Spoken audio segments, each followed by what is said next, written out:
I actually write about the issue of what has been happening in Gaza in my book.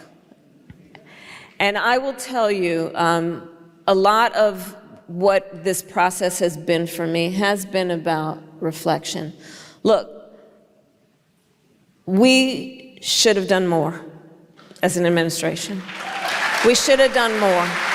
We should have spoken publicly about our criticism of the way that Netanyahu and his government were executing this war. We should have used, we had more levers in terms of leverage that we did not use. Coulda, woulda, shoulda. It's all very well to say, oh, we should have done this, we should have done that, when you are literally one of the most powerless people in America at the moment. You had a go at running for president.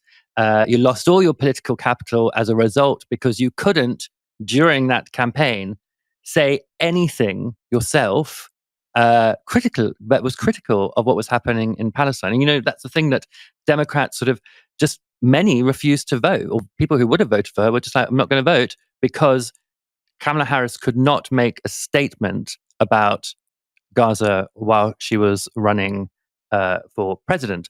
So, you know, the idea there is that, you know, had she been the most powerful woman in the world at the end of that, it's very unlikely that she was going to have changed her tune at all. In fact, she'd run a whole presidential campaign on literally not criticizing Israel. And to sort of turn around now and say, oh, well, you know, I've been reflecting, it's been a period of growth for me, and I now see that we should have said more and we should have done this.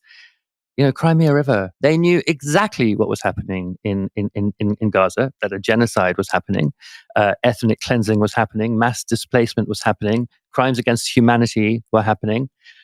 They knew all of that, and they still not only didn't pull those levers that she's referring to, but sent over $100 billion in military support to Israel during that period.